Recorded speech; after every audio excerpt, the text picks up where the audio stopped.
संविधान निर्माता बाबा साहब अम्बेडकर की जयंती सिवान में बड़े ही धूमधाम व हर्षोल्लास के साथ मनाई गई। इस मौके पर सिवान के विभिन्न चौक चौराहों पर भव्य झांकी निकाली गई तथा जय भीम के नारे लगाए गए। वहीं इस मौके पर सिवान के गोपालगंज मोड़ स्थित बाबा साहब अम्बेडकर की प्रतिमूर्ति पर विभिन्न दलों के नेताओं एवं समाजसेवियों ने माल्यार्पण कर उन्हें श्रद्धांजलि दी।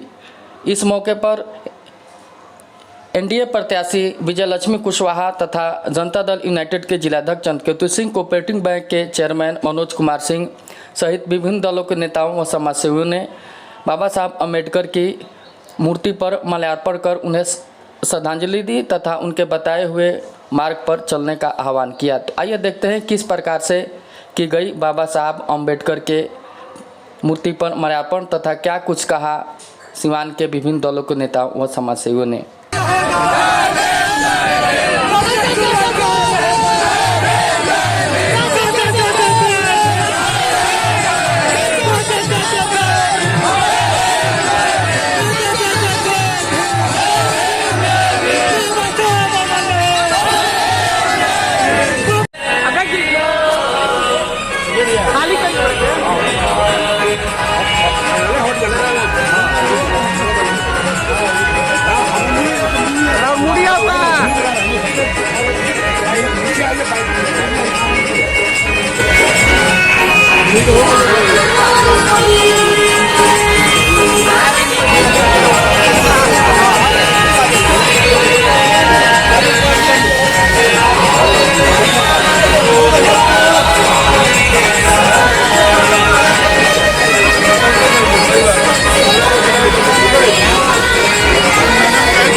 आज हम लोग बहुत ही सौभाग्यशाली हैं कि ये जन्मदिन मनाने का हम लोग को अवसर मिल रहा है।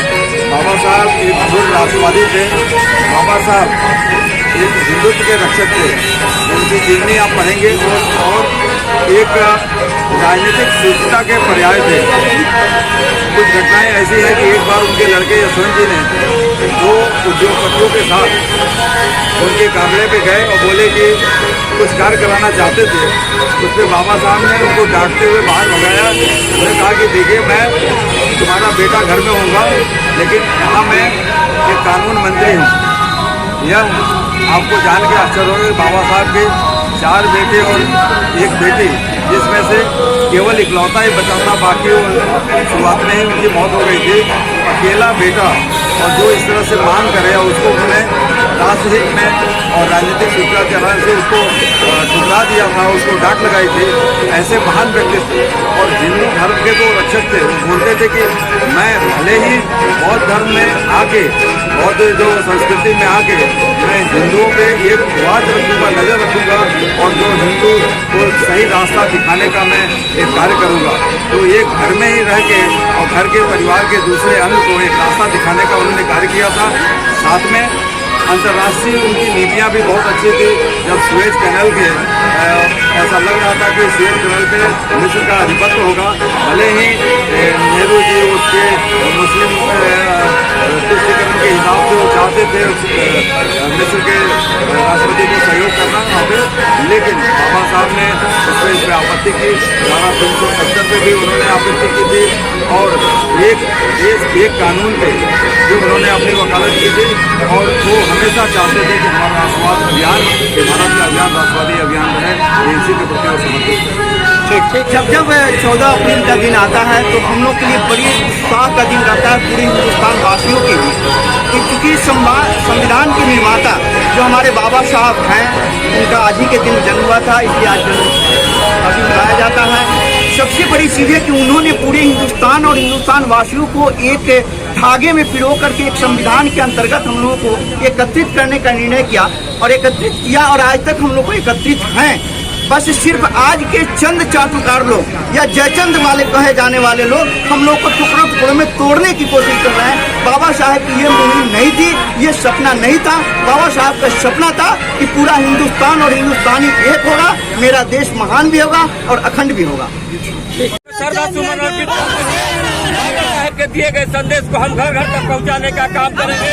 जय हिंद। साहब की जयंती है, इस जयंती के अवसर पर हम यही कहना चाहेंगे कि बाबा साहब का सोच था कि ये समता मूलक समाज बने, सब पढ़े, सब आगे बढ़े, सबको बराबर हिस्सा मिले। आज जयंती हम लोग इसी ढंग से मना रहे हैं, इसीलिए मना रहे हैं कि हम सब पढ़ें, सब आगे बढ़ें और सब लोग बराबर हो, कोई शोषित वंचित न रहे, कोई पिछड़ा न रहे, सब लोग मुख्य धारा में जुड़े और सब लोग आगे बढ़ते रहे। सिवान में जो विजय लक्ष्मी कुशवाहा है, उनको प्रति वैश्य समाज का वोट कैसे एकत्रित हो, क्या कुछ प्रयास किए जा रहे हैं? वैश्य समाज का वोट 100% विजय लक्ष्मी जी के तरफ है, नरेंद्र मोदी जी के तरफ है, माननीय मुख्यमंत्री नीतीश कुमार जी के तरफ है, रमेश कुशवाहा जी के तरफ है। कहीं दूसरे कास्ट में जाति में टूट भी होगा तो वैश्य समाज 100% विजय लक्ष्मी जी को वोट करेगा। क्या अपील करेंगे सिवान की जनता से? हम अपील कर रहे हैं पूरे जिलावासी, पूरे बिहार वासी को कि अपना बहुमूल्य वोट नरेंद्र मोदी को प्रधानमंत्री बनाने के लिए, बिहार को विकसित बनाने के लिए, नीतीश कुमार जी को मजबूत करने के लिए सारे पैसे के लोग एक मुश्त होकर वोट करें। बाबा साहब के चरणों में सदा सुमन अर्पित करके सिवान वासियों बाबा साहब जो संविधान उनके संविधान के तहत हम लोग अपने कामों को करें। जैसे हमारे माननीय मुख्यमंत्री नीतीश कुमार जी ने बाबा साहब बताए हुए और बिहार को एक विकसित बिहार बनाने का काम किया। इसके लिए मैं माननीय मुख्यमंत्री नीतीश कुमार को धन्यवाद देती हूँ कि जो महिलाओं को आरक्षण देकर और आगे बढ़ने का काम किया। Thank you. आज के मौके पर दोनों मिल गए तो एक हो गए। देखने को माहौल उस तरह का बन रहा है। ठीक है, शुरू में कुछ लोग आपत्ति हुई, लेकिन आगे चल के धीरे धीरे बाबा साहब की जयंती, इस मौके पर क्या करेंगे?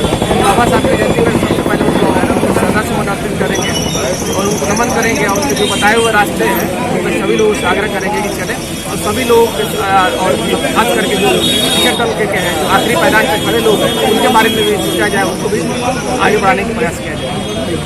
सबसे वंचित हिस्सा था, सबसे गरीब, सबसे कमजोर, सबसे उपस्थित, सबसे अछूत, उसको लड़ करके संविधान में उन्होंने मेंशन करवाया। आरक्षण की व्यवस्था की दलितों के लिए डॉक्टर भीमराव अम्बेडकर ने, और उस आज़ादी के आंदोलन के दरमियान एक ऐसी विचारधारा सामने आई जो लगातार आगे बढ़ रही है और देश का शोषित पीड़ित आवाम आज बाबा साहब को अपना नायक मानता है। उस दौर के गिने चुने नेताओं में थे बाबा साहब अम्बेडकर, और आज उन्हीं के विचारधारा को उनके परपोते, ये बात को बहुत कम लोग जानते हैं, आनंद तेल तुमडे उनके जो पोते हैं, आज बाबा साहब की विचारधारा को और एडवांस कर रहे हैं और आगे बढ़ा रहे हैं। आज बाबा साहब की जयंती के अवसर पर हम लोग नमन करने के लिए आए हैं बाबा साहब अम्बेडकर साहब को, और मुझे उम्मीद है कि आने वाले दिनों में बाबा साहब की विचारधारा पर समाज के सभी तबके के लोग, हर वर्ग के लोग चाहे वे दलित हों, पिछड़े समाज के लोग हों, अगड़े समाज के लोग हों, बाबा साहब की विचारधारा पर चलेंगे। साहब की जयंती है, इस जयंती के अवसर पर हम यही कहना चाहेंगे कि बाबा साहब का सोच था कि ये समता मूलक समाज बने, सब पढ़े, सब आगे बढ़े, सबको बराबर हिस्सा मिले। आज जयंती हम लोग इसी ढंग से मना रहे हैं, इसीलिए मना रहे हैं कि हम सब पढ़ें, सब आगे बढ़ें और सब लोग बराबर हो, कोई शोषित वंचित न रहे, कोई पिछड़ा न रहे, सब लोग मुख्य धारा में जुड़े और सब लोग आगे बढ़ते रहे। आज इस देश के जो संविधान निर्माता थे बाबा साहब अम्बेडकर, उनका आज जन्मदिन है और हम लोग उन्हीं पर माल्यार्पण करने के लिए इकट्ठा हुए हैं अपने प्रत्याशी के साथ। और यहाँ से जब वो एक संगठन है, वो संगठन का जुलूस आ रहा है, उस जुलूस में हम लोग शामिल होंगे और शामिल होकर बाबा अम्बेडकर साहब की प्रतिमा के पास पहुँचेंगे और हमारे माननीय जितने भी नेता यहाँ हैं सब लोग माल्यार्पण करेंगे। क्या लगता है इस बार के चुनाव में एनडीए कितनी मजबूती के साथ चुनाव मैदान में? चुनाव मैदान में हम लोग एकदम मजबूती के साथ हैं, उसमें कहीं कोई दो नहीं है। और अभी तक आप यह भी देखे होइएगा कि जो एनडीए है वो वही सामने भी है। एनडीए के अलावा कहीं दूसरा कोई प्रत्याशी कहीं अभी सामने दिख नहीं रहा। एनडीए गठबंधन हो या कोई गठबंधन हो, तो हम लोग चुनाव के लिए एकदम जो घटक दल है राष्ट्रीय जनता दल गठबंधन दल के, सारे उसके जो घटक दल है सब लोग एक साथ, एक मंच, एक प्लेटफॉर्म पर है। जनता का किस तरह सहयोग मिल रहा है? देखिए, जनता का सहयोग तो हम लोगों को भरपूर मिल रहा है, क्योंकि आज ही नहीं कि करीब आप जो जिस माल्यार्पण के लिए हम लोग खड़े हैं, इनके लिए हम लोग करीब आज से 1 साल 4 महीना पहले से लगातार हम लोग कार्यक्रम कर रहे हैं। एक एक गाँव, पंचायत नहीं, एक एक गाँव में हम लोग गए हैं, टोला में गए हैं, एक एक टोला में जाकर हम लोगों ने काम किया। जिला में भी हम लोगों ने बिन संवाद कराया, पटना बिहार लेवल पर भी वहाँ बिन संवाद हुआ, जो कि पूरे बिहार का जो भीड़ था वो रिकॉर्ड ब्रेक किया हुआ था। और हम लोग लगातार 1 साल से बाबा भीमराव अम्बेडकर जी पर, ये गंगा कर्पूरी ठाकुर जी की जयंती पर हम लोग लगातार काम कर रहे हैं। आपकी चीफ प्रतिद्वंदी हिना साहब और जीवन यादव यहाँ निर्दलीय चुनाव लड़ने का ऐलान कर चुके हैं, क्या लगता है कैसा मुकाबला रहेगा? लोकतंत्र है, चुनाव लड़ने का अधिकार सबको है, लेकिन हमें किसी और प्रत्याशी से क्या लेना देना है? हमारे संगठन को, हमारे एनडीए को, हम लोग अपने पहलवान के पीछे लगे हुए हैं, हम लोग अपने पहलवान को जिताने में लगे हुए, अपनी जो क्षमता है अपने पहलवान के लिए हम लोग प्रयोग कर रहे हैं। जनता से क्या कहना चाहेंगे? जनता से मैं अपील करूंगा कि आने वाले 25 तारीख के दिन एनडीए के पक्ष में जो सीवान लोकसभा की प्रत्याशी है श्रीमती विजय लक्ष्मा कुशवाहा जी, उनके नाम के आगे और उनके तीर छाप निशान पर बटन दबावे और बटन दबाकर विजय लक्ष्मी कुशवाहा जी को विजयी बनाए। बहुत बहुत धन्यवाद।